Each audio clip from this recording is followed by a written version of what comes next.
the beginning, when at closing, we signed our documents. Initially, there wasn't supposed to be any money down. They lied to us and said that we had to come up with $8,600, but total $12,000, which we did. We got into the home. Once we got into the home, we had some plumbing issues in the first bathroom. Didn't think anything of it. 2 weeks later, we had issues with the other bathroom backing up with water all the way into our house. Plumber comes out, claims that he fixed the problem, didn't fix the problem. Owner of Black Pearl Plumbing came out, said that he got the piece out, but it's still in there, and we still have plumbing issues. Air conditioning end, they took and they did replace it, but they didn't put the 3.5 ton. Still having issues with our home, and that's pretty much it, And they said that they weren't going to fix anything else for us.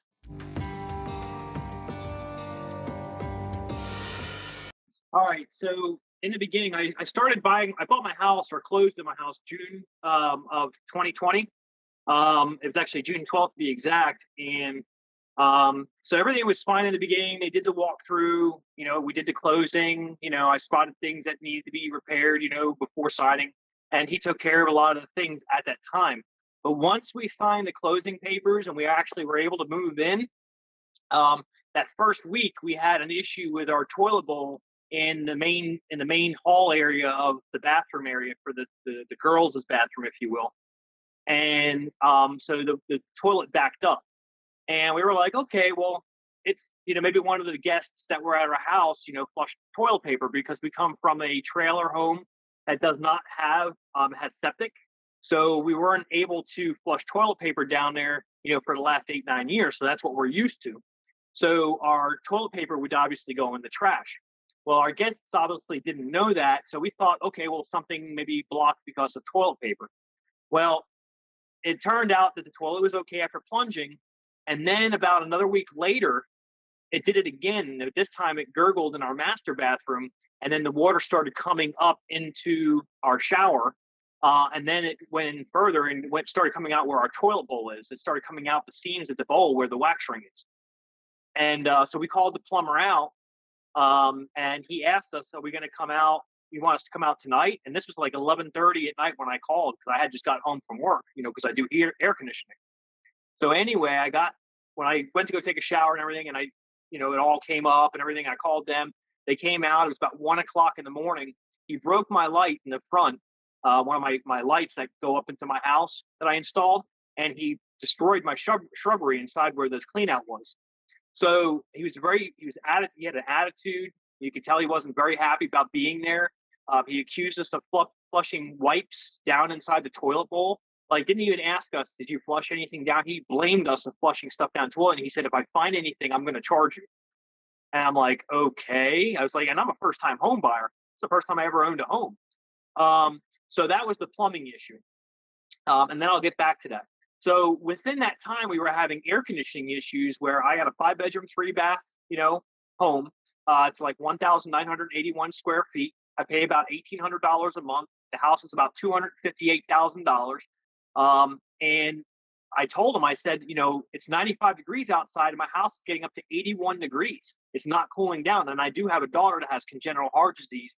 She had surgery 2 times, one at 13 days old and the second one on November 12th, 2019. And heat was one of those things that she cannot be around.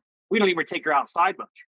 So anyway, they came in, they seen all the pictures I've taken and everything. And they said, all right, this is what we'll do. We'll take your system from a 2.5 to, well, no, I'm sorry. Let's take a step back. So they brought a technician out, Richard, and another guy. And again, I do air conditioning. I've been doing it for the last 22 years. So I'm standing over there on the side and I'm watching with the gauges on there, the manifolds on there, and I'm looking at the readings and stuff. And he spits out, yeah, I think your TXV is bad. And your static is really messed up too. And I'm like, huh. I was like, well, what I'm getting off the pressures, I didn't tell him this, what I was getting off the pressures is not a TXV valve.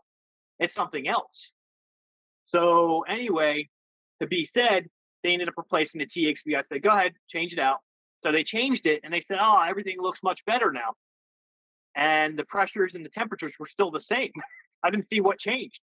But they did say that there was still some static issues as far as between supply and return. So anyway, they came back out this time with the owner, and the owner, not the owner, but the operations manager field supervisor came out and said, all right, we're going to change your system from a 2.5 ton to a 3 ton. Well, why are you doing that? I mean, you obviously know that it's wrong or something. They're telling me that's the state recommendation is a 2.5 ton. That's what they recommend in a 5-bedroom, 3-bath house, and or a 3 ton. Well, a recommendation is actually a 3.5 ton. That's what it should be, based on my analysis that I've done. Anyway, they went and did it. Insulation was only 10 inches in the attic. I did a heat calculation test, got pictures of it too. And then I went up in the attic and I seen there was only 10 inches up there. It should have been 13.4 in R38 value.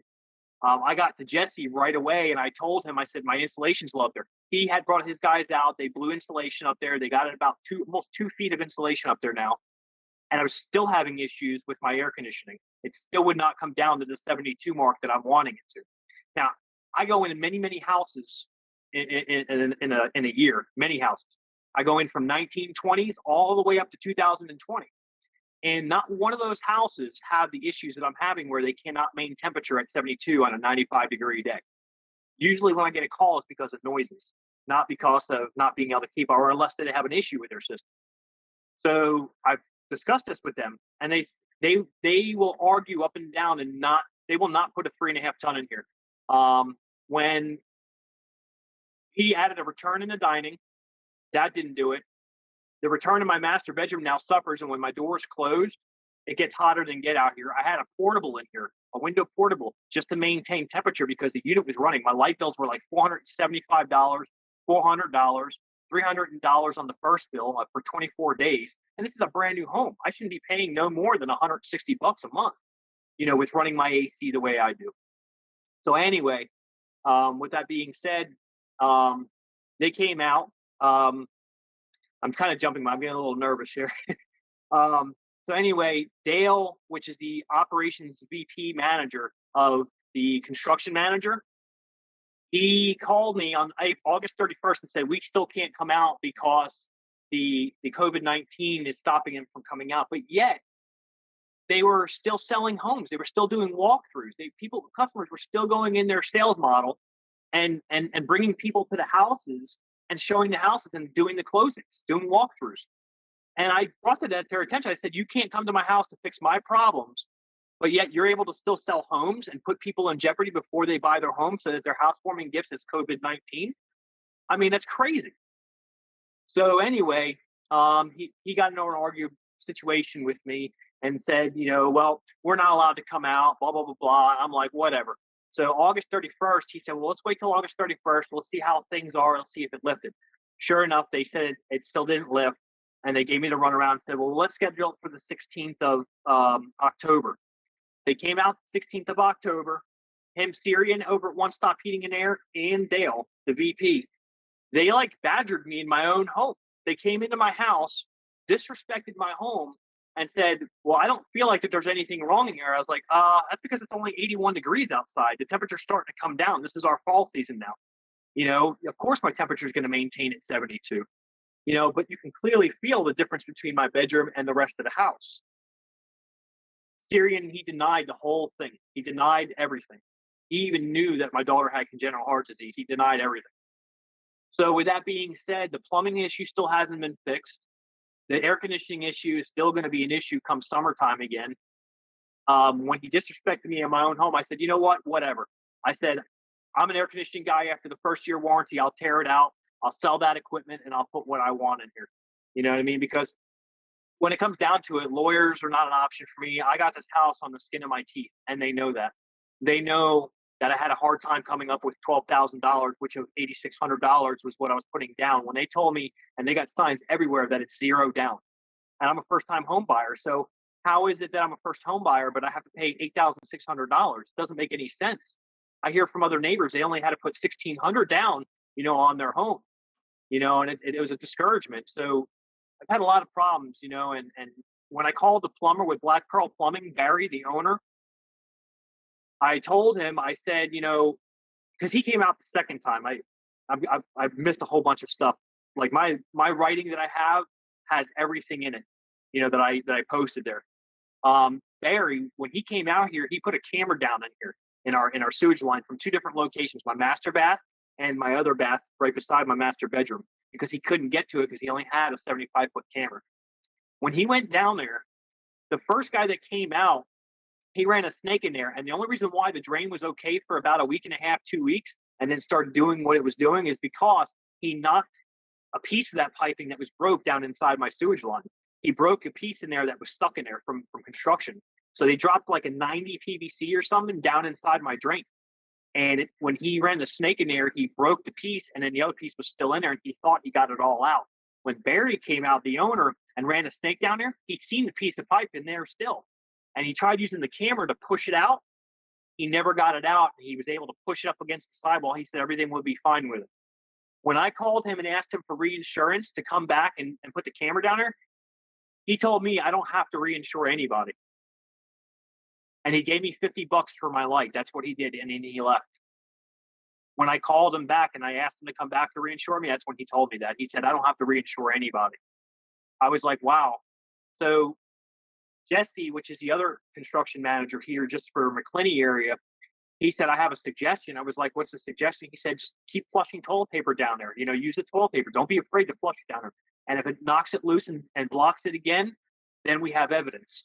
It's like, you want me to flood my house, and not just hire him to come back and check my drain line to make sure?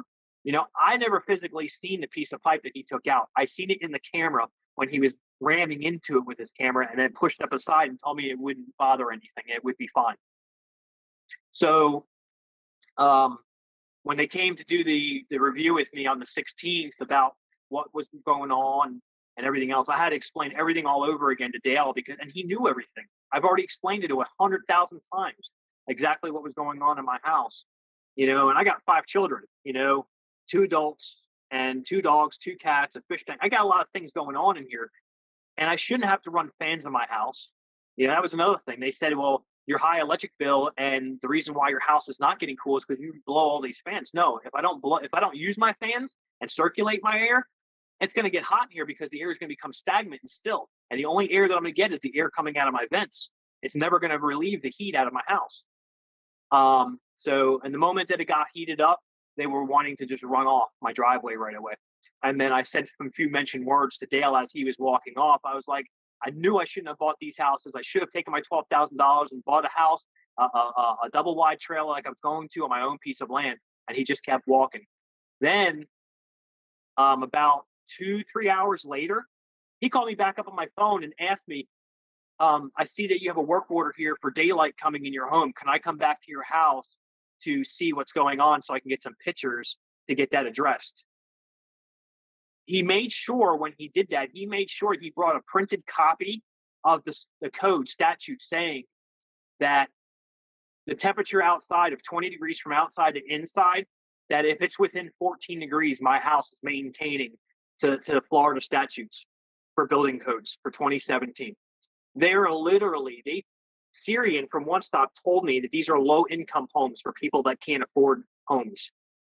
And that's kind of discouraging because I really thought that I was buying a home, for my family. I really thought I was buying a home, that was worth the value. And now that I moved in and the deal is signed, now I'm starting to see the true colors of what other people may have been saying about them, and the reviews online that I've been reading. It's all true. They are low income home builders. They build these houses very cheap. I mean, if I brought you outside and I took my camera around and you looked and I pointed to the houses that were being built after the COVID lifted, this is after COVID lifted now. This is like a week now. I crap you not. They have on the corner of my street all the way around already built. And they're starting to build in the center of the properties now. And it's like, wow, they're building these houses like extremely fast. There are other people in here that do have some heating issues and cooling issues. I'm sorry. But I think they're really afraid to open up. I really don't know. The lady down the street, she said, how much is your light bill? I was like, about $400, $475. She's like, don't even tell me that. Don't even tell me that. I was like, it's true. I was like, they told us in the beginning our light bills would only be about $160 a month.